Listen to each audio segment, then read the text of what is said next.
नमो अरिहन्ताणं, नमो सिद्धाणं, नमो आयर्याणं, नमो उवचायाणं, नमो लोये सवसाहुणम्। जय जिनेन्द्र। ओके, चलो तो हम तीर्थंकर भगवान महावीर की स्टोरी पर हैं। और किसको ख्याल है कहाँ हमने छोड़ा था? मैम अभी स्टार्ट भी नहीं किया था। ओ, वहीं से शुरू ही करना है, तब तो ठीक है। ये कहानी थोड़ी लंबी है वैसे तो। somehow मुझे लग रहा है कि कुछ पेज कर लिए थे, पर चलो कोई बात नहीं। तो कौन पढ़ना शुरू करना चाहेगा? कृति आप शुरू करो, या कृषा तुम कर लो पहले, कभी कभी तुम जल्दी निकल जाती हो तो। Go ahead, start. मैम एक सेकंड, मुझे बुक खोलनी पड़ेगी। एक सेकंड। ओके, तब तक कृति आपकी बुक खुली है? Yes ma'am. हाँ चलो, आप स्टार्ट करो, फिर कृषा तीर्थं कंटिन्यू। तीर्थंकर भगवान महावीर भरत क्षेत्र व इस युग के 24वें एवं अंतिम तीर्थंकर थे। उनसे पूर्व ऋषभदेव आदि 23 तीर्थंकर और हो चुके थे। भगवान अनंत होते हैं, पर तीर्थंकर एक युग में व भरत क्षेत्र में 24 ही होते हैं। प्रत्येक तीर्थंकर भगवान तो नियम से होते ही हैं, पर प्रत्येक भगवान तीर्थंकर नहीं। तीर्थंकर हुए बिना भी भगवान हो सकते हैं। प्रत्येक आत्मा भगवान बन सकता है। जिससे संसार सागर तिरा जाए उसे तीर्थ कहते हैं। और जो ऐसे तीर्थ को करे अर्थात संसार सागर से पार उतरे तथा उतरने का मार्ग बतावे, उन्हें तीर्थंकर कहते हैं।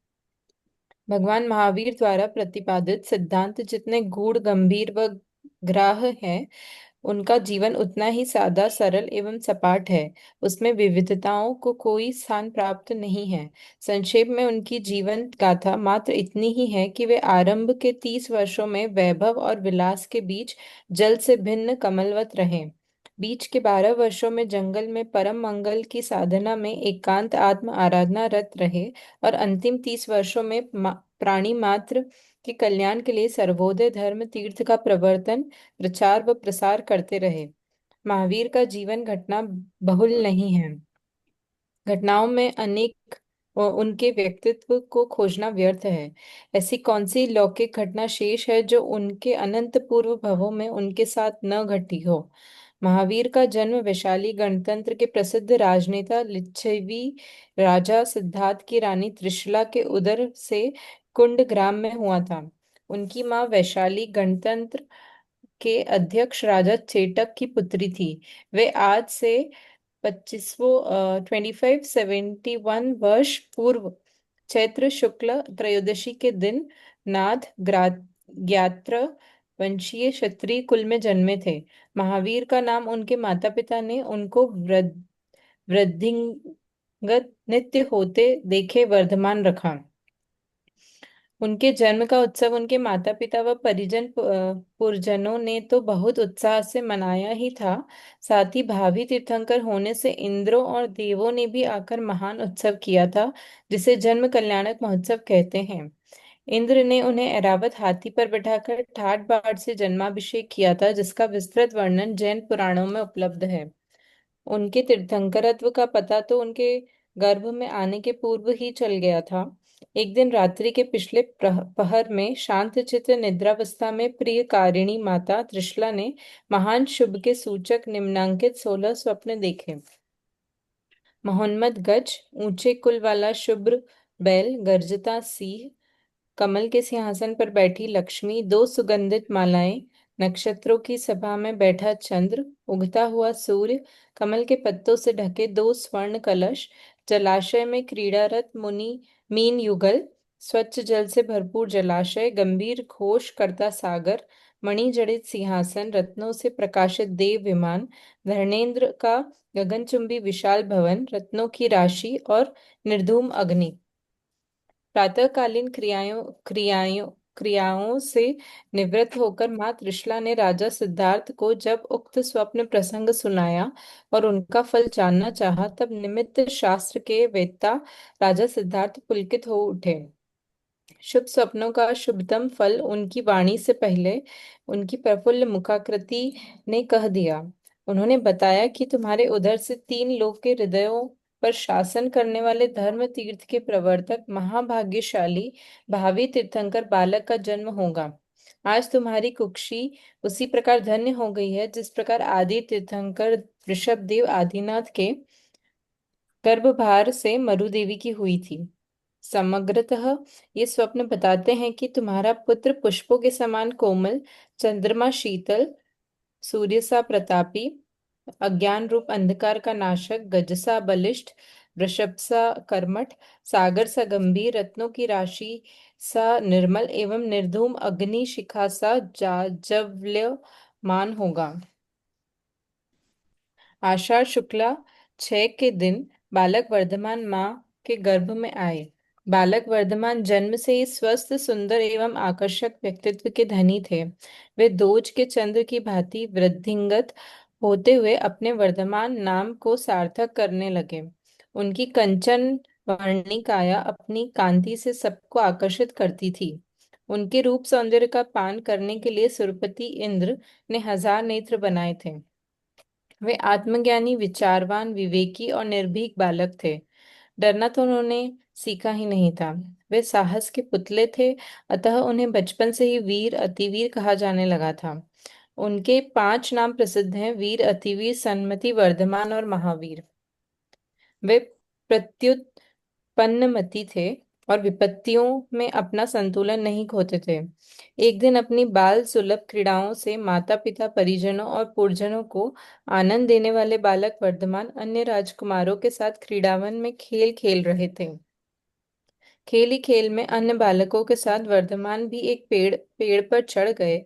इतने में ही एक भयंकर काला सर्प आकर वृक्ष से लिपट गया और क्रोधावेश में वीरों को भी कंपित कर देने वाली पुकार करने लगा। विषम स्थिति में अपने को पाकर अन्य बालक तो भय से कांपने लगे, पर धीर वीर बालक वर्धमान को वह भयंकर नागराज विचलित न कर सका। महावीर को अपनी और निर्भय और निशंक आता देख नागराज निर्मल होकर स्वयं अपने रास्ते चलता बना। इसी प्रकार एक बार एक हाथी मदोन्मत्त हो गया और गजशाला के स्तंभ को तोड़कर नगर में विप्लव मचाने लगा। सारे नगर में खलबली मच गई। सभी लोग घबराकर यहाँ वहां भागने लगे, पर राजकुमार वर्धमान ने अपना धैर्य नहीं खोया तथा शक्ति और युक्ति से शीघ्र ही गजराज पर काबू पा लिया। राजकुमार वर्धमान की वीरता व धैर्य की चर्चा नगर में सर्वत्र होने लगी। वे प्रतिभा संपन्न राजकुमार थे। बड़ी बड़ी समस्याओं का समाधान चुटकियों में कर दिया करते थे। वे शांत प्रकृति के तो थे ही, युवावस्था में प्रवेश करते ही उनकी गंभीरता और बढ़ गई। वे अत्यंत एकांत प्रिय हो गए। वे निरंतर चिंतन में ही लगे रहते थे और गूढ़ तत्व चर्चाएं किया करते थे। तत्व संबंधी बड़ी से बड़ी शंकाएं तत्व जिज्ञासु उन्हें उनसे करते थे और बातों ही बातों में वे उनका समाधान कर देते थे। बहुत सी शंकाओं का समाधान तो उनकी सौम्य आकृति ही कर देती थी। बड़े बड़े ऋषिगणों की शंकाएं भी उनके दर्शन मात्र से शांत हो जाती थी। वे शंकाओं का समाधान न करते थे, वरन स्वयं समाधान थे। एक दिन वे राजमहल की चौथी मंजिल पर एकांत में विचार मग्न बैठे थे। उनके बाल साथी उनसे मिलने को आए और माँ त्रिशला को पूछने लगे, वर्धमान कहाँ है? गृह कार्य में संलग्न माँ ने सहज ही कह दिया, ऊपर। अब बालक ऊपर को दौड़े और हाँफते हुए 7वीं मंजिल पर पहुंचे, पर वहां वर्धमान को न पाया। जब उन्होंने स्वाध्याय में संलग्न राजा सिद्धार्थ से वर्धमान के संबंध में पूछा तो उन्होंने बिना गर्दन उठाए ही कह दिया, नीचे। माँ और पिता के परस्पर विरुद्ध कथनों को सुनकर बालक असमंजस में पड़ गए। अंततः उन्होंने एक एक मंजिल खोजना आरंभ किया और चौथी मंजिल पर वर्धमान को विचार मग्न बैठे पाया।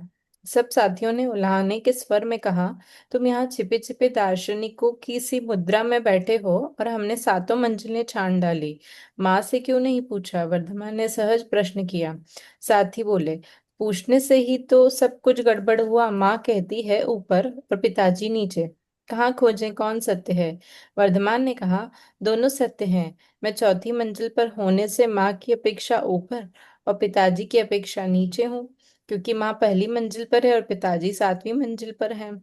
इतने में इतना भी नहीं समझते। ऊपर नीचे की स्थिति सापेक्ष है, बिना उपेक्षा ऊपर नीचे का प्रश्न ही नहीं उठता। वस्तु की स्थिति पर से निरपेक्ष होने पर भी उसका कथन सापेक्ष होता है। इस प्रकार बालक वर्धमान गहन सिद्धांतों को बालकों को भी सहज समझा देते थे। एक सेकेंड यहाँ रुकते हैं। तो देखो, अभी तक मैंने ज्यादा नहीं एक्सप्लेन किया बिकॉज इट्स क्वाइट ट्रिवियल। मेरे को याद है कि ये हम पढ़ चुके थे, क्योंकि सौरभ जी ने क्वेश्चन पूछा था कि ये जो 16 सपने हैं, ये दिगंबर परंपरा में है, श्वेतांबर परंपरा में 14 ही होते हैं। तो जो दो स्वप्न श्वेतांबर परंपरा में नहीं है, वो है नाइन्थ, जलाशय में क्रीड़ारत मीन युगल, मतलब दो फिश, और 12th, मणि जड़ित सिंहासन। तो ये दोनों लेकिन अष्टमंगल में आए हैं श्वेतांबर परंपरा में, और शायद दिगंबर में भी। तो जस्ट एक किसी को प्रश्न हो तो मैं बता देना चाहती थी। और सपनों के मीनिंग तो अपन ने इसमें नीचे आ ही गए हैं। तो बेसिकली यहाँ देखो, भगवान के बचपन की कहानियों से हमें क्या मिलता है? प्रेरणा। कि जो जिसका भविष्य उज्जवल है, उसके बचपन से भी थोड़े वैसे ही लक्षण होते हैं। पर हमेशा ऐसा हो जरूरी नहीं है। कई बार देखो, कर्मों की इतनी विचित्रता होती है कि कई जने बचपन में शायद नहीं भी अच्छे, और फिर जवानी में या कभी भी पलटा खा के चेंज भी हो जाते हैं। सो हमें उसके कारण ये भी नहीं मान लेना है कि भाई ये this is the way it is suppose to be, कि अगर कोई बचपन में अच्छा नहीं है तो आप मान लो कि नहीं, ये तो कभी हो ही नहीं सकता। पर्याय की हर एक पर्याय की स्वतंत्रता अलग अलग होती है। पर यहाँ तो हमें महावीर के चरित्र पढ़ रहे हैं, तो उसकी महिमा बताने के लिए कि वो बचपन से उनकी रुचि कहाँ थी, आत्मा में थी। तीर्थंकर यूजुअली सम्यक दृष्टि ही पैदा होते हैं, तो उनकी ऑब्वियसली रुचि वही होगी। अब उनकी, वो सबको इजीली समझा देते थे। ये ऊपर नीचे जो बताया अपेक्षा वाली बात है, तो ये स्यादवाद कि आप किस दृष्टि से पूछ रहे हो। ब- अब आजकल तो ये चीजें सॉर्ट ऑफ ट्रिवियल लगती हैं हमें। कोई कहे आप मोटे हो बहुत, अरे भाई मोटा बिना अपेक्षा बताए तो मोटे या पतले का कोई मीनिंग ही नहीं है। जबकि हम रूटीनली लोगों को बोलते अरे इतने दुबले हो गए, इतने पतले हो गए, इतने मोटे हो गए, कुछ ना कुछ बोलते ही रहते हैं। तो भाई मोटे कंपेयर टू समबडी एल्स जो कि दुबला है। अदरवाइज मोटे दुबले का तो कोई मीनिंग ही नहीं हो बनता है। तो वो यहाँ पर कॉन्सेप्ट स्यादवाद का, कि अपेक्षा बताए बिना ऊपर नीचे का कोई मीनिंग नहीं हुआ। ठीक है, तो यहाँ वो स्यादवाद वाला अनेकांत का सिद्धांत समझाया गया है। मैम, निरपेक्ष और सापेक्ष का क्या मतलब हुआ? मतलब निरपेक्ष मतलब अपेक्षा रहित, और सापेक्ष मतलब जिसमें अपेक्षा बता दी गई है।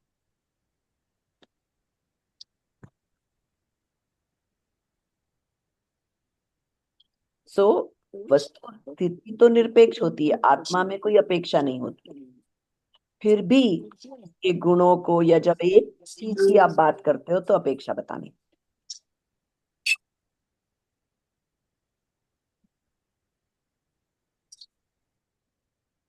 ठीक है, ओके। बाय द वे, कल हम 8 से 9:30 क्लास कर सकते हैं। So Krisha put it in the group please, and encourage everybody to join, क्योंकि हम वो सब लोग अपने अपने गणित टॉपिक्स भी भेज दें, किसको किस पे करना है। चलो, तो उसके are you ready with your book Krisha? तो आप पढ़ो फिर उसके आगे। Yes, ma'am. I'll be reading in English. हाँ, कोई। The world tried to persuade him to follow their path, but Mahavir was engrossed deep in the depths of his soul, and so the world could not entangle him to follow their path. Youth threw its die on him, but in vain. The parental affections tried to block his way, but he did not float on the flood of his mother's tears. Influenced by the physical force and handsome appearance of Mahavir, many kings came with their beautiful daughters, who would put to shame even the goddesses of the heavens, and offered them to him. But the mind of Mahavir was not in them, though he was all the while in their minds. The parents tried to persuade him to accept any one of them, but he was determined not to bind himself in the marriage tie. Other attempts from all sides were made to keep him in this bondage of the worldly existence, but he had resolved to free himself from these shackles. Who can bind one who has broken the bondage of delusion? Accordingly, he left his home in the 30th year of his youth, on the 10th day of the first half of Magsir. He adopted the Digambar Jain cult, became naked, and engaged himself in the pursuit of his self in that solitary forest. The Lokantic gods came from the heavens and praised him for his resolve with great reverence. Monk Vardhaman used to remain silent and did not talk to anybody. He was always engrossed in the contemplation of his soul. He did not even remember that he needed a bath or the cleaning of his teeth. He used to rest in the caves of the mountains, holding friends and foes alike, and was not disturbed by the fury of the inclemencies of weather. The cruel animals of the forest saw his calm posture, natural ease, and non-violent life and forgot their natural enmity and became friends. Snakes and mongooses, tigers and cows used to drink water from the same wharf. Wherever he stayed, the whole atmosphere was full of peace and quiet. If sometimes he happened to have a liking for food, he would go to the nearest town with strange mental reservations. If some householder gave him pure food according to the scriptures, command, and with 9 types of rituals, he would take his meals and soon return to the forests. He also accepted food once at the hands of grief-ridden Sati Chandanbala. Thus, engaged in external and internal penances, he spent 12 years. At the age of 42, in this state of deep self absorption, he annihilated subtle attachment and attained the completely detached state of his being. With this state of spiritual development, he attained omniscience also. He became real Mahavir, having conquered the enemies of delusion, attachment, and aversion completely. He became a Bhagwan, being an omniscient and a completely detached being. In the fruition of Tirthankar Navkaram, he got that status and was known as Bhagwan Mahavir. His divine message was delivered first on the first day of the month of Shravan, on account of which this day has been celebrated in the whole of India as Veer Shasan Jayanti. Kuber was ordered by the Lord of the Gods to construct a huge meeting hall called the Samavsharan for the worldly creatures to meet and hear the divine message of Lord Mahavir. Every being was entitled to go there and hear the message. There was no distinction of big or small. One whose conduct is non-violent, who has touched the intrinsic nature of substances, who has driven deep in his own self, is greater than not only human beings but also gods, though he may be born in a low family. In his religious congregation, kings and the commons, rich and poor, black and white, all sat together and listened to his message. Animals, along with gods and humans, also sat there and listened to the divine teachings of the Lord. Such equality amongst the creatures of this world is difficult elsewhere. In the fourfold federation of the Lord, there were monks, she monks, male and female householders. Many learned scholars opposed to him became his disciples, shunning their own wrong conceptions after being influenced by his message of universal love and goodwill. The chief amongst them was his chief disciple, Indrabhuti Gautam. He was accepted as the first preceptor of the Lord and became famous as Gautam Swami. The story of how he was initiated into Digambar Jain monkhood is quite interesting. Indrabhuti Gautam was well versed in the Vedas and Vedangas. He had 500 disciples. When the Indra realized that Indrabhuti Gautam alone could become the chief preceptor of the Lord, he went to his abode in disguise of an old Brahmin. Indra introduced himself as a disciple of Mahavir and asked Gautam the meaning of a Sanskrit verse which runs as follows. Ma'am, should I read that? Ki? Yeah, I can help you read it. Traikalyam dravya shatakam navapada sahitam जीवषट्कायलेश्याः पञ्चान्ये चास्तिकाया व्रतसमिति गति ज्ञानचारित्रभेदाः इत्येतन्मोक्षमूलं त्रिभुवनमहितै. I want all of you to look at the books and try to read with me, okay? प्रोक्त मर्हद पिरीशैः प्रत्येति श्रद्धकाति स्पृशति च मतिमान यः स वै शुद्ध दृष्टिः. आप लोग बोल रहे हो कि ये नहीं पढ़ा है. मैंने यहाँ पर रंग राग और भेद से भिन्न निजात्मा सर्कल किया है. Not इसमें this, मैंने not ज्ञानानंद स्वभावी भजन की बात की थी. not in this class, Not in this class. not in this one. आप लोगों ने नहीं ज्ञानानंद स्वभावी भजन? नहीं.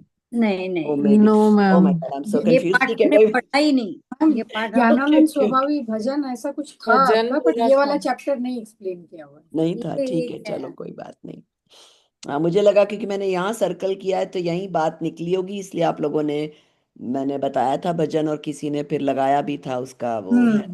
भजन के बारे में हुआ था बात, पर ये बात नहीं, मतलब ये चैप्टर नहीं हुआ। कोई बात. चलो कंटिन्यू. हम थोड़ा, मैं जल्दी जल्दी पढ़ रही हूँ इसमें. चलो अब रुक ही गए तो एक दो बातें बता दूं.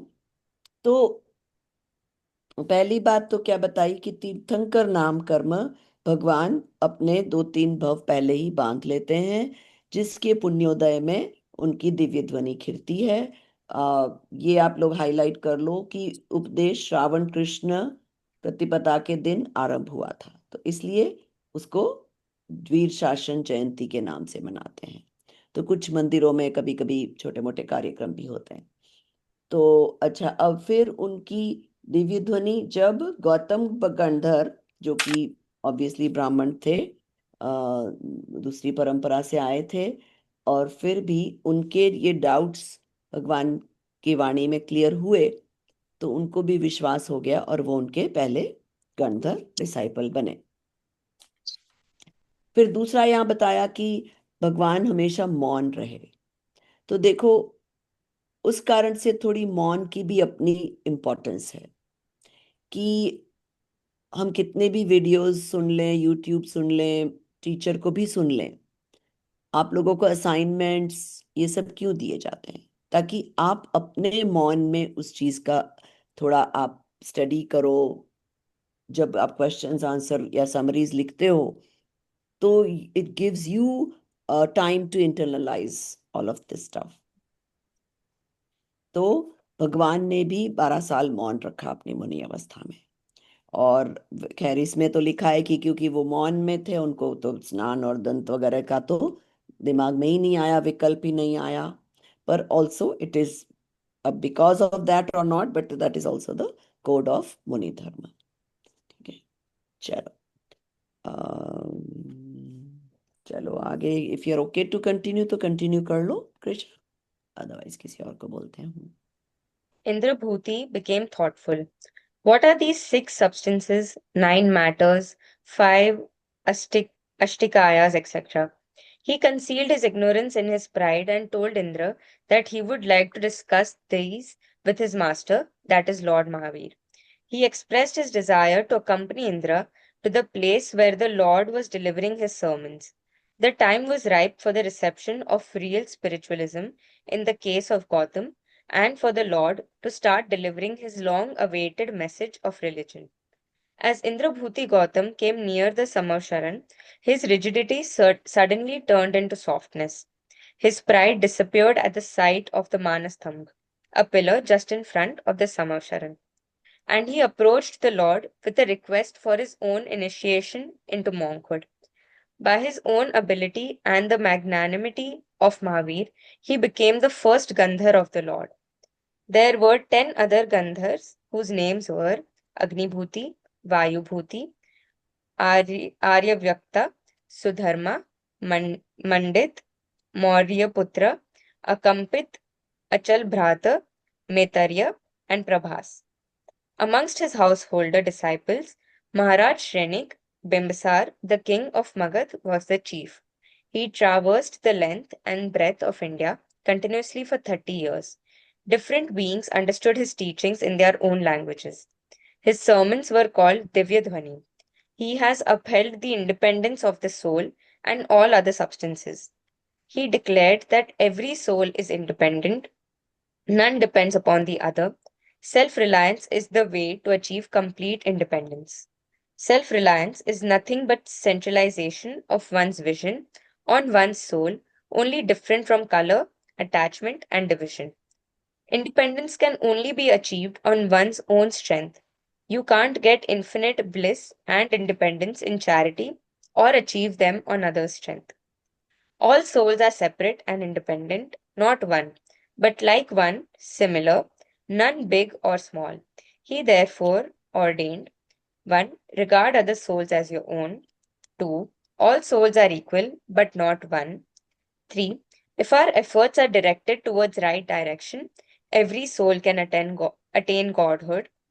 4. Every creature is unhappy on account of his own mistakes and can become happy by removing the mistakes. Mahavir did not propagate any new truth. There is nothing like old or new in truth. Whatever he said is true and eternal. He did not establish truth, he only inaugurated it.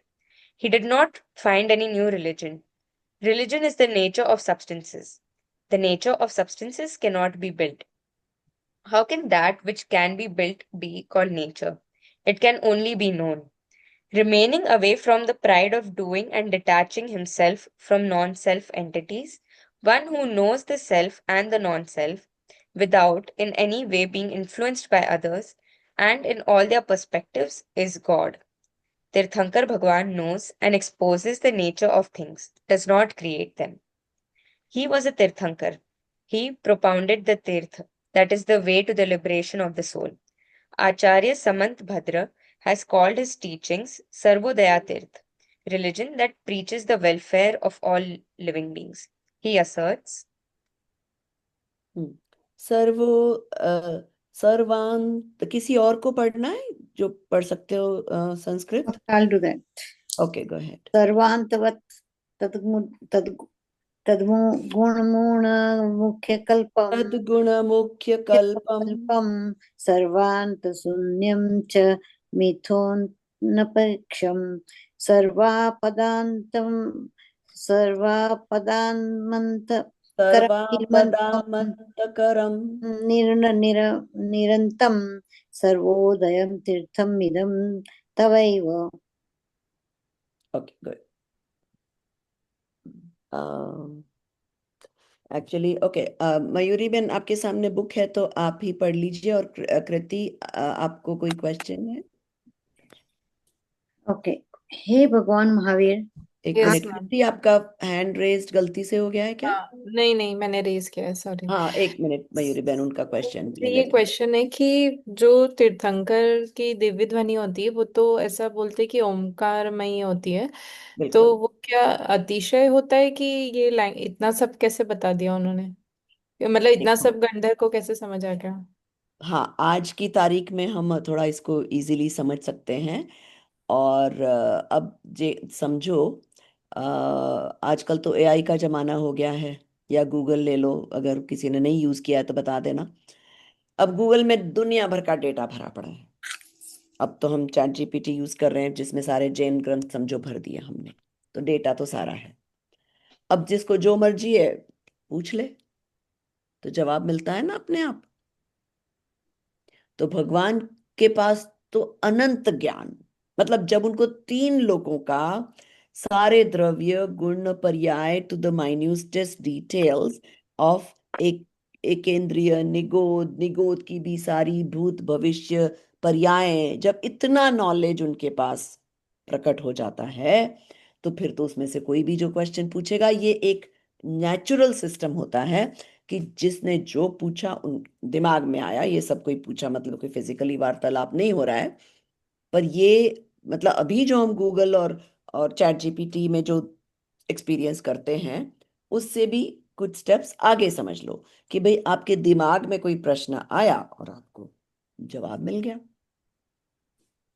तो ये सारी जो हम भगवान की वाणी की बातें, teachings जो हम पढ़ते हैं, ऐसा पॉसिबल है कि अलग अलग लोगों के दिमाग में जो जो प्रश्न आए, उनके जो जो उत्तर मिले, उन्होंने फिर गणधरों ने उसको फॉर्मलाइज करके आगे बताते गए। और वो गणधर भी बहुत सक्षम होते थे, उनमें भी बहुत ज्यादा ज्ञान होल्ड करने की शक्ति होती थी। अब आज हम तो 50 किताबें पढ़ लें तो हम तो 50 किताबों का सारा मटेरियल ही नहीं रिटेन कर पा रहे हैं, है ना। तो ये काल के हिसाब से उसमें हमारे मेमोरी में क्षति होती गई है, पर उनके काल में ऐसा नहीं था। तो गणधर वो जितना ज्ञान था उसको झेल पाते थे और फिर उसको आगे चला पाते थे। So we are saying Gandhar was capable enough to understand and translate that and Omkar. Organise all that data. अब डेटा तो चलो वेबसाइट में भरा हुआ है, अब आप कोई उसको प्रॉपर प्रॉपर क्वेश्चंस करके और प्रॉपरली मटेरियल निकाल के उसको ऑर्गेनाइज करके तो एक किताब बना ही सकता है ना। So ChatGPT is the Gandhar.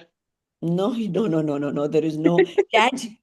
Very advance, ये तो ये बहुत ये ये एडवांस। सारे मिला के भी केवल ज्ञान को कोई कंपैरिजन ही नहीं है। जितना भी डेटा आज हमारे क्लाउड पे भरा पड़ा होगा पूरे ये जो भी अपना अर्थ, अभी तो हम अर्थ की बात कर सकते हैं, तो उस that is not even 1 minuscule 0.001% of केवल ज्ञान। चौद पूर्व का ज्ञान है हमारे जैनिज्म में तो। अ, नहीं नहीं, चौदह पूर्व तो कुछ भी नहीं है मयूरी बहन। जितना उससे भी ज्ञान केवल ज्ञान में है वो तो उसकी तो हम इमेजिन करना ही बहुत नहीं, मुश्किल है। मगर वो तो मिनिमम, मतलब उतना तो है। हम्म। तो चैट जीपीटी गणधर नहीं हुआ, chat GPT just collection of data हुआ। अब ऑर्गेनाइज कौन करेगा? मैंने समझो क्वेश्चन पूछा, मेरे को जवाब मिल गया, किसी और ने पूछा फिर जवाब मिल गया, फिर किसी ने और ने पूछा जवाब मिल गया। अब उसको ऑर्गेनाइज करके बताना वो गणधर करते हैं। मैम गंधर गंधर जो है वो रिद्धिधारी मुनि भी होते थे ना। हाँ, अब तभी रिद्धि जाकर थी उन कि नहीं मुझे नहीं पता है, रिद्धि हो भी सकती है, जरूरी नहीं है। क्योंकि रिद्धियां हाँ तो नहीं उस लेवल के गंधर को हो भी जाए, वो तो उस पे ध्यान ही नहीं देते थे ना। तो नहीं, रिद्धि इस इन द रिद्धि सेंस की कोई उसी इंपॉर्टेंस नहीं होती है। नहीं, उसी रिद्धि की वजह से वो लोग सब कन्वर्ट करके जिसको जिस लैंग्वेज में चाहिए वैसा नहीं नहीं नहीं सुनने में। नहीं, और रिद्धियां तो हम आप भी कोई भी तपश्चर्या करके रिद्धि प्रकट कर लेता है, उसकी कोई बहुत इंपॉर्टेंस नहीं होती है। ओके। तो ये रिद्धियों की इच्छा करना और ये सब एक्चुअली हमारे धर्म में अच्छा नहीं समझा जाता। मुनिराजों को तो अपने तप और बल के कारण रिद्धियां प्रकट होती है, पर वो उसका कभी उपयोग नहीं करते, ना कभी उन पे ध्यान देते हैं। क्योंकि रिद्धियां तो ये कोई भी ये तप वाले हिंदू कहानियों में तो बहुत आता है, शायद जैन में भी आता होगा कि वो रिद्धि प्रकट करके उन्होंने उसका विनाश कर दिया और किसी को जला दिया, और क्या करना है ऐसी रिद्धियों का। नहीं नहीं, मैं वो रिद्धि नहीं कह रहा हूँ। वो जो जो केवल जो ओमकार रूप जो ध्वनि थी उसको आत्मसात करके उसको कन्वर्ट कराने वाली रिद्धि जो है वो रिद्धि नहीं होती है, वो तो वो आत्मा पावर की एबिलिटी है, नेचुरल एबिलिटीज। एबिलिटी है, हमारे पास भी है, हमारी अभी प्रकट नहीं है। ठीक है ना।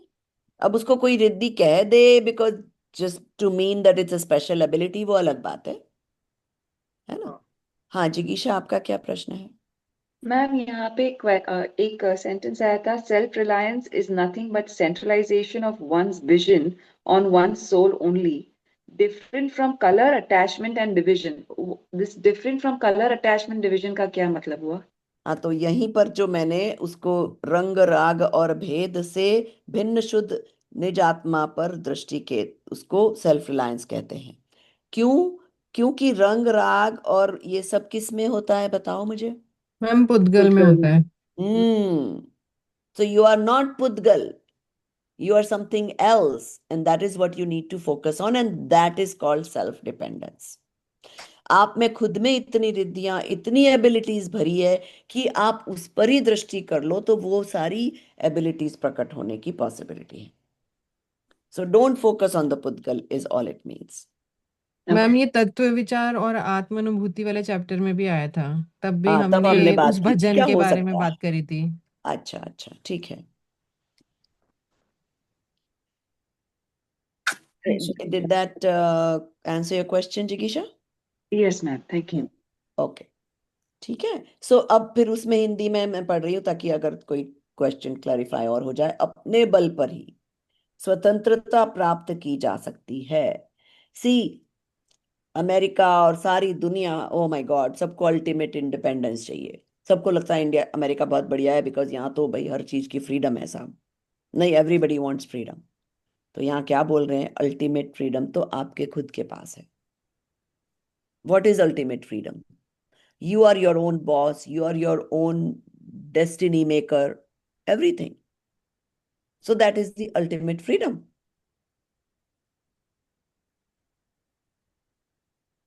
चलिए पढ़िए मयूरी जी। ओके। हे भगवान महावीर, आपका सर्वोदय तीर्थ सर्व धर्मों के लिए हुए हैं। उसमें मुख्य और गौण की विवेक्षा से कथन है, अतः कोई विरोध नहीं आता। किंतु अन्य वादियों के कथन निरपेक्ष होने से संपूर्णतः वस्तु स्वरूप का प्रतिपादन करने में असमर्थ है। आपका शासन तत्वोपदेश सर्व आपदाओं का अंत करने में और समस्त संसारी प्राणियों को संसार सागर से पार करने में समर्थ है, अतः सर्वोदय तीर्थ है। ओके, मयूरी बहन एक मिनट। हाँ, इसका हम एक थोड़ा छोटा मोटा एग्जाम्पल लेते हैं। और ये अगेन ये कोई शास्त्र की बात नहीं है, ये मेरी इमेजिनेशन है।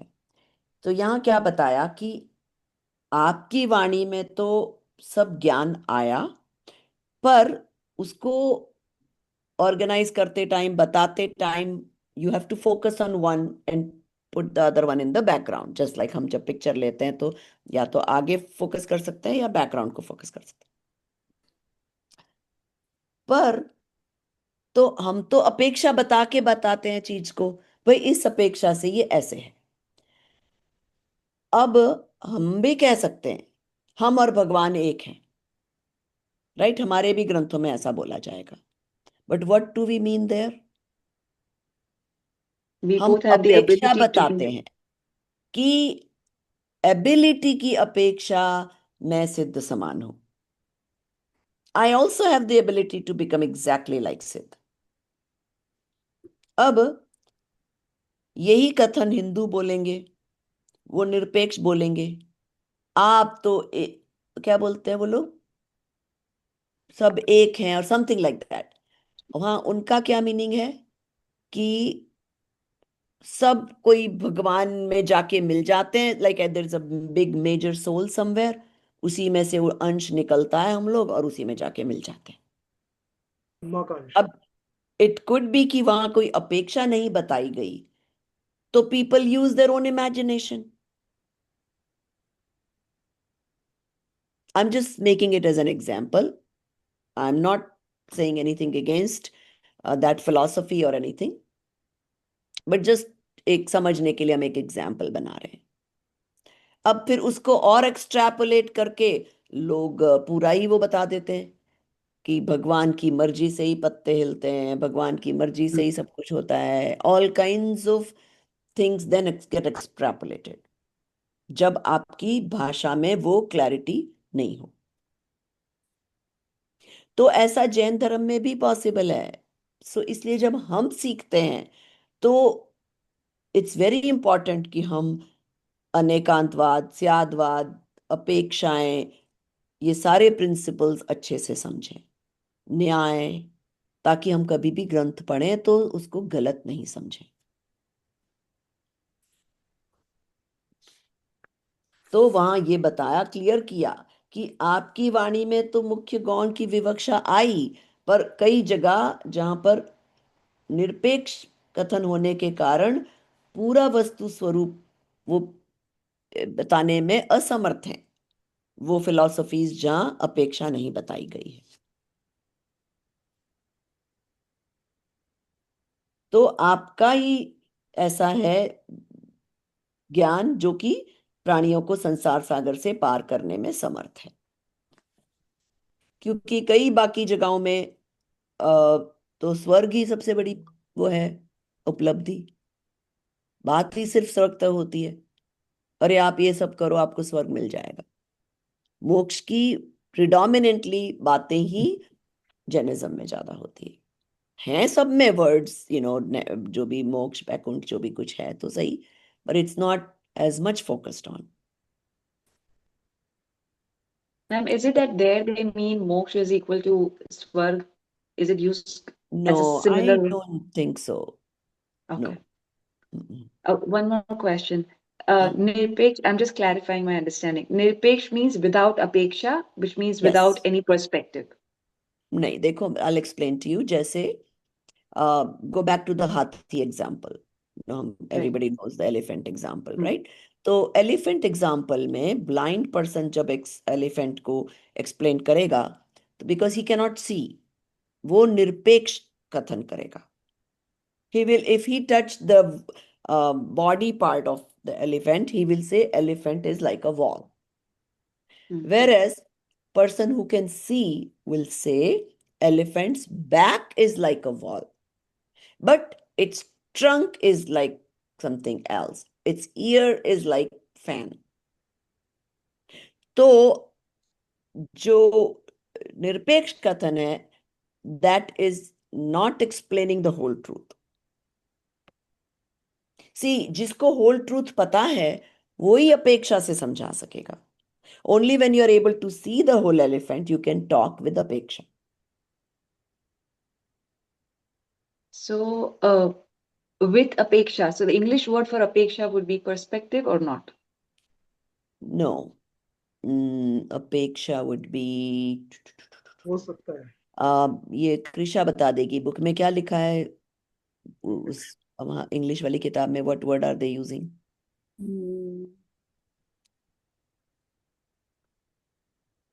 बुक में तो पता नहीं, but I think it means like expectation. No no no, just read that same paragraph in English after that Sanskrit. उसके बाद वाला, O lord Mahavir, your religion is for the welfare of one and all. There is no contradiction in your teachings. Only whatever you say is relative. That is described from different perspectives, one predominating the other according to context. The assertions of other preachers not Okay, being in this relative. case they have said perspective, Perspective. हाँ, right? Okay. But I But understand depending on the how. context, it can be some, like they can use other words also. So you may find some other word somewhere else. Okay. But I understand that when you mean perspective, it also means that जैसे आपने कहा कि blind person को वो perspective नहीं आ सकता है because वो देख ही नहीं सकता है। Right. वैसे ही अज्ञानी को सारे पर्सपेक्टिव नहीं समझ आ सकते। That's good. Yeah. Right? It's like अगर आप किंडरगार्टन वाला जो अभी ABCD सीख रहा है, 3 वर्ड के मीनिंग क्या बोलते हैं वर्ड्स बनाने सीख रहा है, वो हाई स्कूलर का पर्सपेक्टिव नहीं समझ सकता। हाई स्कूलर किंडरगार्टन वाले का पर्सपेक्टिव समझ सकता है कि अभी इसको इतना ही आता है, ये 3 वर्ड के ही बना सकता है। Right? Got it. Ma'am relative और एब्सोल्यूट बोलते हैं ना? नहीं, रिलेटिव और एब्सोल्यूट वो प्रमाण, सापेक्ष, निरपेक्ष। मैंने No. पढ़ा है मैम, रिलेटिव को हो सकता सापेक्ष है, like I कहते हैं। said, depending on the context, they can use different words. Okay. So you can say अपेक्षा जब बताओगे तो relative to this it is like this. So depending on the sentence, it can be used. Okay. Okay, go ahead, Mayuri ji. आगे का बहुत जिसमें सबका उदय हो वो पढ़ लिया आपने? हाँ हाँ। या वही है ना, about 56, right? The page number is 56, right? नहीं आप कहाँ खो गई भाई? पेज 60 पे है आप, बीच में 58, sorry, that's what I thought, okay, that's what I was taking. Yeah, एक छंद प्रस्तुत किया एवं अपने आप कहाँ चले गए हो भाई? 1 मिनट ठहरो। 60, 60, जिसमें 60. सबका उदय हो वही सर्वोदय है। yes, अरे क्या ओके, जागो जागो I just I move out the okay. जिसमें जब का सबका उदय हो वो ही सर्वोदय है। तीर्थंकर महावीर ने जिस सर्वोदय तीर्थ का प्रणयन किया, जिसके उसके जिस धर्म तत्व को लोक के सामने रखा, उसमें किसी प्रकार की संकीर्णता और सीमा नहीं थी। आत्मधर्म सभी आत्माओं के लिए है। धर्म को मात्र मानव से जोड़ना भी एक प्रकार संकीर्णता है। वह तो प्राणी मात्र का धर्म है। मानव धर्म शब्द भी पूर्ण उदारता सूचक नहीं है।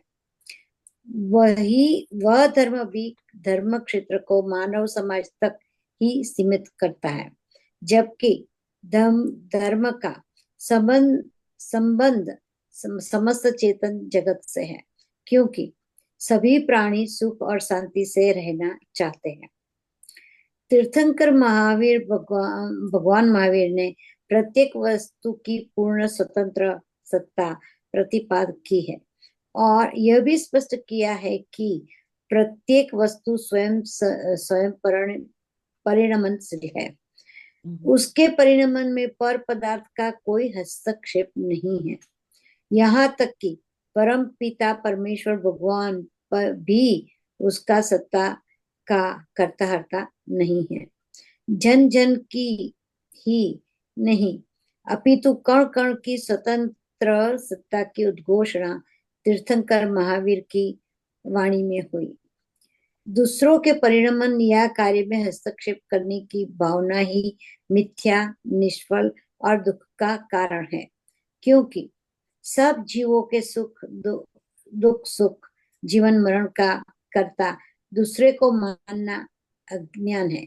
सो ही कहा है, सर्वदेव सदैव नियतम भवति स्वकीय कर्मोदयां मरणन्ति जीवित दुःख सौख्यम अज्ञानमेतदिह यत्तु परः परस्य कर्यात्मो मानन् सॉरी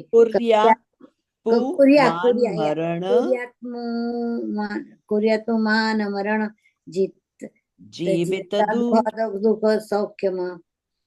यदि एक प्राणी को दूसरे के सुख और दुख और जीवन और मरण का कर्ता माना जाए तो फिर स्वयंकृत शुभाशुभ कर्म निष्फल साबित होंगे, क्योंकि प्रश्न ये है कि हम बुरे कर्म करें और कोई दूसरा व्यक्ति चाहे वह जितना भी शक्तिशाली क्यों न हो, क्या हमें सुखी कर सकता है? इसी प्रकार हम अच्छे कार्य करें और कोई व्यक्ति चाहे वह ईश्वर ही क्यों न हो, क्या हमारा बुरा कर सकता है? यदि हाँ, तो फिर अच्छे कार्य करना और बुरे कार्यों से डरना व्यर्थ है, क्योंकि उनके फल को भोगना तो आवश्यक है नहीं।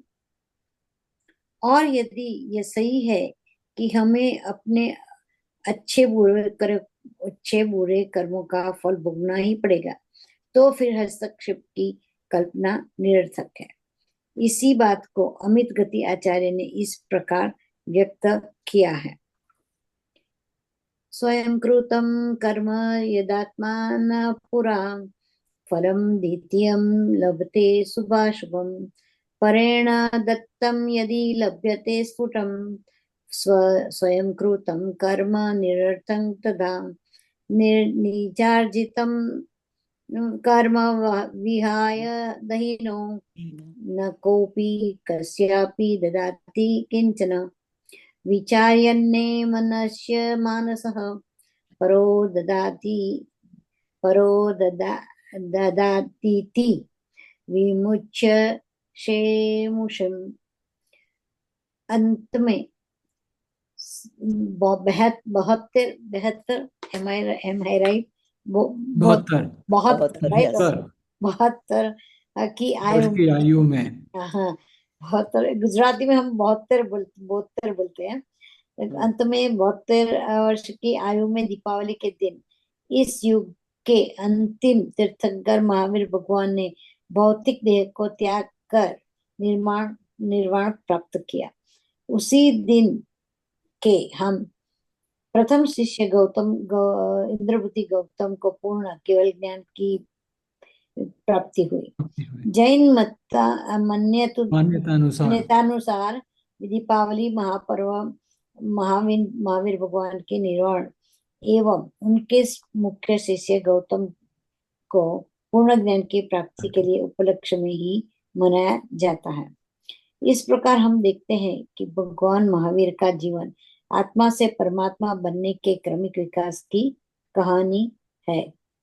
तो यहाँ अब थोड़ा पहले बात तो इस सेंटेंस को आप लोग हाईलाइट करो कि क्यों आप लोगों को महावीर भगवान की कहानी सुनाई गई।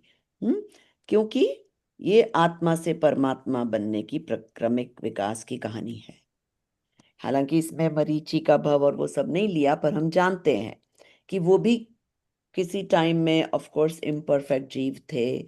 उन्होंने कैसे धीरे धीरे उनकी सोल को मोक्ष की तरफ ले गए, और फिर तीर्थंकर वाले भव में कैसे उन्होंने जो भी कुछ किया। तो यहाँ कुछ सेंटेंसेस अपन 60 पेज पे जो फर्स्ट सेंटेंस पैराग्राफ है उसमें देखो, यहाँ बताया कि भगवान ने तीर्थ का प्रणयन किया। यहाँ मानव धर्म की अपेक्षा बताया कि ये एक्चुअली मानव के अकेले के लिए नहीं है, आत्मा तो सभी जीवों में है, तो सबके लिए ये धर्म है। तो आत्मधर्म सभी आत्माओं के लिए होता है, सिर्फ जैन के लिए ऐसा नहीं है। ठीक है, अब जैन तो कोई भी anything you want to classify तो उसको नाम तो देना पड़ेगा, तो इसलिए वो भगवान की वाणी में जो आया, जिन की वाणी में आया तो उसको जैन धर्म कह दिया गया। बाकी it can apply to all souls, not only humans actually, because तिर्यंच भी बहुत पंचेंद्रिय जीव होते हैं जो कि सम्यक दर्शन पा सकते हैं। तो ये सभी की सुख और शांति के लिए जो भी भगवान ने बताया वो एप्लीकेबल है।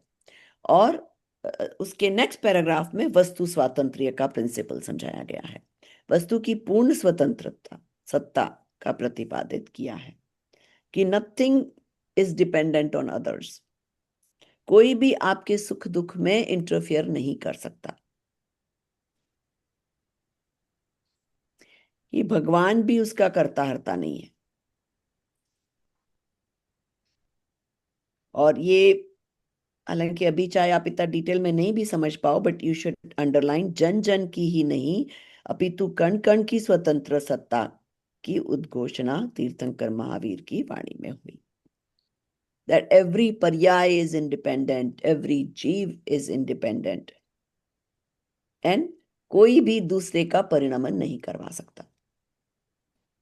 तो वैसा सोचना भी मिथ्या है, निष्फल है और दुख का कारण है।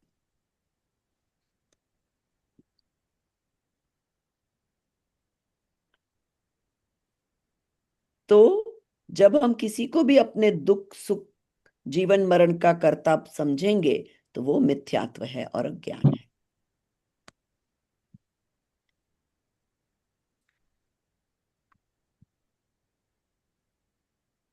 तो स्वयं ही अपने चीजों का कर्ता धरता है, स्वयं ही अपने एक्शंस भावों से कर्म बांधता है, कर्मों का उदय से फिर उसको संयोग मिलते हैं, और उसमें उसके रिएक्शन से फिर से कर्म बनते हैं। तो वो प्रोसेस जब हम अच्छे से समझेंगे तो naturally hopefully we will not go in the wrong direction.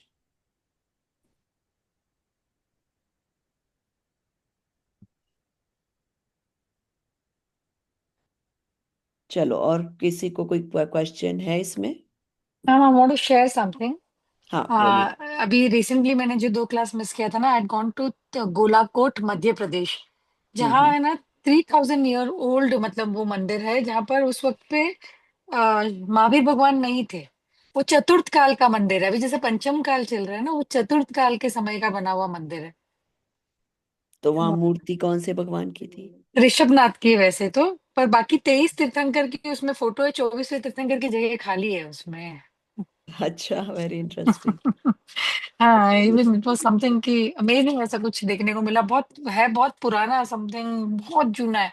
पर उन्होंने 3000 कोई ईयर ओल्ड। आरटी क्या बोलते हैं ना उसको, जो ये लोग हाँ करते हाँ, हैं। आर्कियोलॉजिकल हाँ डिपार्टमेंट्स हाँ, वो जो होते बताया हैं, होगा हाँ। कि हाउ दे हाँ प्रूव हाँ। That it was before Mahavir. नहीं, उसके ऊपर थोड़ा सा वो लोगों को डाउट्स है, वो चल रहा है। मैंने शेयर किया है ग्रुप के अंदर कि है, बट ये अपने समय वो है कि चतुर्थ काल का मंदिर है और पंचम काल चल रहा है। बिल्कुल हो सकते हैं, बिलीव किया और जाता अपने है कि में तो, चतुर्थ अपने साल का है। शास्त्रों में तो वो भी क्या बोलते हैं उनको, जो कृत्रिम अकृत्रिम जो मंदिर है ना, जो किसी ने बनाए ही नहीं, दैट आर एवर एग्जिस्टेंस, वो भी हैं। तो ऑब्वियसली चतुर्थ काल के तो हो ही सकते हैं। तो आरती का क्या है वहाँ? आरती का आरती मीन्स का मतलब वो आरती, कहीं मैंने सुना है कि मतलब कोई जगह पे आरती करने के मतलब they won't let you allowed to do it, और दे डोंट बिलीव इन, और समथिंग लाइक दैट। देखो, आरती का ऐसा मैंने सुना है भारन जी से कि हम्म। आरती की परंपरा ऑब्वियसली हाँ। मैन मेड है। हम्म। परंपरा यूं चालू हुई कि पुराने जमाने में लाइटें नहीं होती थी, ठीक है। हम्म। अगर आप ध्यान दो, कई गांवों में गली गली में कहीं भी मूर्ति रख दी, हो गया मंदिर। It doesn't have to be a proper enclose मंदिर। अब समझो कोई आ रहा है रात को, अब उसको देखना है, मूर्ति के दर्शन करने हैं, तो क्या करेगा, एक दिया लेगा और ऐसे ऐसे घुमाएगा ताकि मूर्ति उसको पूरी दिखे। हम्म। तो उससे वो आरती का प्रचलन हो गया। भारत जी एक ने। बार कोई चीज शुरू होती है तो लोग छोड़ते नहीं है, परंपरा बन जाती है। तो इसलिए कभी भी जिद करना भाई कि आए हो तो आरती तो होनी चाहिए, ये तो होना ही चाहिए, वो there is never a reason for being insistent on things. हाँ, तो ऐसा जो परंपराओं आपने के बताया ना मैम। कारण होते हैं, पर they may not be relevant today. हाँ मैम, शायद। मैंने भी जैसे मैं जयपुर गई थी ना जब, हम्म। तो वहाँ टोडरमल जी के मंदिर के नाम से है मंदिर। तो हम्म। वहाँ पे हमें प्रतिमा देखने मिली थी, छोटी छोटी, एंड मंदिर के शेप में जो ओपन होती थी। ऐसा बोला जाता है कि पहले जब लोग ट्रैवल करते थे और उनके हम्म। नियम होते थे कि बिना दर्शन के वो पानी नहीं पिएंगे, खाना नहीं खाएंगे, वो मूर्ति साथ में लेके जाते थे, that is in the shape of temples. वो भी देखा है।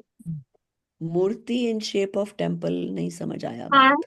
टेम्पल है, उसके अंदर मूर्ति छोटी सी रखी मतलब होती आप थी, वो छोटा सा बैग अपना में खुद का कैरी। टेम्पल ही साथ में कैरी कर लो basically. Yes yes I yes. See, हाँ हो सकता है। आज भी कई लोगों का नियम होता है जो कि दर्शन के बिना मुंह में कुछ नहीं डालते हैं। तो मैम लेकिन ना उस केस में ना आजकल तो जैसे मेरी मम्मी का भी ये नियम है कि दर्शनों के बिना कुछ नहीं खाना पीना। तो जैसे कोविड हो गया या कुछ हो गया तो घर में बैठना है, मंदिर नहीं जा सकते, तो सबने ये बोला था कि जैसे सूर्य होता है ना, वो अकृत्रिम चैताल्य लेके चलता है। जो सूर्य है वो उसकी जो रोशनी होती है, ये मतलब मैंने कई लोगों से सुन रखा है, अब मुझे याद नहीं आ रहा किस किस से सुन रखा है। वो सन को ऐसे बोलते हैं कि एक रथ है जो चले जा रहा है, उसके अंदर अकृत्रिम चैताल्य है, उसकी रोशनी है ये जो सन है। तो आप उसको देख के वो अकृत्रिम चैताल्य के दर्शन, ये सपोज कर सकते हो कि हम अकृत्रिम चैताल्य के दर्शन कर रहे और हैं। सूर्य ना निकले तो तो आज अकृत्रिम एक्चुअली चैताल्य नहीं मिले। नहीं, इसके लिए महाराज जी ऐसा बोलते हैं कि आप देव, शास्त्र, गुरु तीनों में से किसी की भी अगर आप वो कर दो ना, वंदना, तो चलता है। यानी आप शास्त्र जी साथ में कैरी करो, आप उनके दर्शन कर लो, एंड आप कर सकते हो।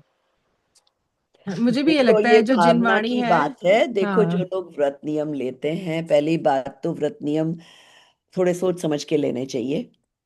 आजीवन लो, पर then you have to make sure कि यू कैन फॉलो इट। और नहीं तो एक्सेप्शंस लेके रहो रहो कि अगर मैं ट्रैवल कर रहा हूँ तो जैसे इन्होंने बताया कि छोटा सा अपना मंदिर या राइट। जो भी चीज कैरी करके चलूंगा ताकि मेरे दर्शन हो जाएं।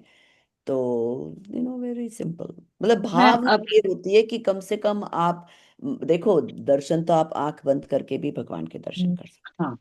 हैं। फिजिकल मूर्ति जरूरी भी नहीं है वैसे देखा जाए तो। पर यह है कि भाव होना चाहिए कि मैं पहले भगवान को देख के किसको सोचना है, अपनी तो आत्मा को सोचना है। वो तो कहीं गई नहीं, वो तो आपके पास ही है। तो वो तो आप कभी भी कर सकते हो। तो you can always do that first thing in the morning, कि भाई आप अपनी शुद्ध आत्मा के दर्शन करो, फिर उठो बिस्तर से। एज अ रिमाइंडर कि मैं कौन हूँ। I think that's the बिल्कुल। whole I mean purpose of this, भगवान right? ने भी यही बताया है हमें। भगवान ने नहीं कहा कि तुम सिर्फ मेरी मूर्ति के दर्शन करो, मेरी मूर्ति के थ्रू अपने खुद के दर्शन करो, ये बताया भगवान ने तो।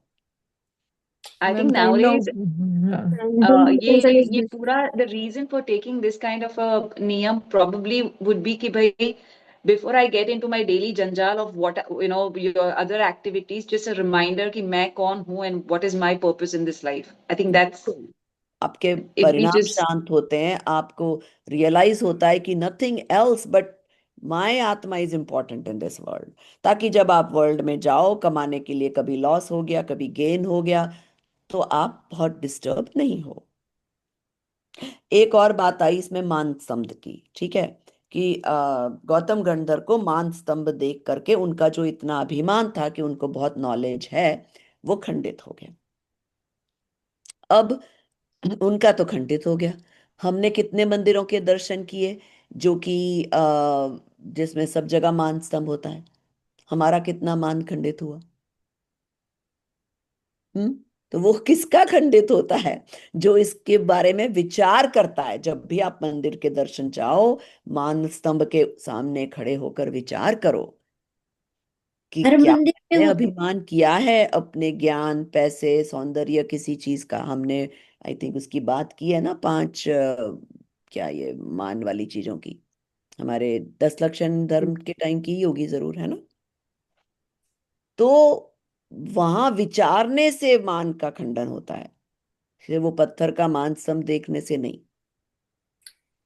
मैम ऐसे तो वैराग्य भी होते हैं, हुआ है कई लोगों को वाइट बाल देख के, हैं बिल्कुल। पूरे वाइट हो हमें जाएंगे क्यों तो नहीं भी हो हमें रहा? वैराग्य नहीं होगा। है मुझे बादल के उससे और ये उससे, जब उपयोगिता होगी तभी होगा, जब समय आएगा जब ही होगा। हाँ बिल्कुल बिल्कुल। मुझे वो पूछना है कि ये मानस्तव में श्वेतांबर के मंदिर में मैंने तो मतलब मैं जाती थी तो मैंने कभी ऐसा देखा नहीं। श्वेतांबर मंदिर मंदिर के सामने दिगंबर हम्म। मंदिर में तो होता है, हाँ क्या क्या दिगंबर चीज नहीं मंदिर देखा? में होता है मान स्तंभ। हाँ मान स्तंभ ना, जो हाँ। अतिशय क्षेत्र और सिद्ध क्षेत्र होते हैं वहीं होता है, हर मंदिर में नहीं होता। अच्छा अच्छा अच्छा। जैसे अगर कालका जी का जैन मंदिर है, यहाँ नहीं होगा मान स्तंभ। जहाँ पे अतिशय कोई हुआ होगा, जैसे महावीर जी या अच्छा तेजारा जी, यहाँ मान स्तंभ मिलेंगे। सम्मेद शिखर जी, सम्मेद अच्छा। शिखर जी सिद्ध क्षेत्र है, इसलिए यहाँ नहीं, मान मैंने स्तंभ कई होगा। मंदिर देखे हैं जो नहीं अतिशय ऐसा मंगलमय भी हैं। नहीं, एक्चुअली मान हमारे स्तंभ यहाँ अतिशय, कनाडा के मंदिर में मान स्तंभ है। हाँ वो बनाने लग बहुत गए हैं सारे। आजकल। बनाने लग गए लेकिन आजकल, सभी मंदिरों में है। हाँ सभी बनाने लग गए, लेकिन एक बारी जब मैं पंचकल्याणक में अष्टकुमारी बनी थी, तब प्रवचन सुनने में आए थे, तो उसमें उन्होंने विद्यानंद महाराज जी ने बताया था कि मानस्तंभ ऐसे ऐसे बनते हैं। लेकिन अभी जैसे दिल्ली में ग्रीन पार्क के मंदिर वालों ने सुझाव दिया होगा कि हम बनवाते हैं, और उन्होंने बना भी दिया अपने पार्क में, तो फिर महाराज जी ने बोला था कि ये उचित नहीं है, सिद्ध क्षेत्र और अतिशय क्षेत्र में ही बनते हैं। ओ अच्छा अच्छा ओके। मैम ये गंधर आप कब से चालू करेंगे लेना लेक्चर? हाँ तो देखो, अब हमारा ये देवागम स्तोत्र हम कल होपफुली देखते हैं, फिनिश कर लेंगे। सब लोग थोड़ा थोड़ा घर पे भी पढ़ के आओ, तो क्या है, आप लोग अपने क्वेश्चंस ला पाओगे। तो मैं फिर भी एक बार रीडिंग जरूर करवाती हूँ क्लास में, ताकि एक बार आपकी फर्स्ट रीडिंग हो जाए। और फिर उस टाइम तो क्वेश्चंस होते ही हैं, पर हो सकता है घर से पढ़ के आओ तो और क्वेश्चंस होंगे, ताकि हम सब क्लैरिफाई कर लेंगे। और फिर हमारी एक निमित्त उपादान किताब भी बचती है, ठीक है। तो अब हमें डिसाइड करना है कि अगर किसी को जैसे देवागम स्तोत्र पे ही गंधर करना है, तो हम उसी दिन ले लेंगे।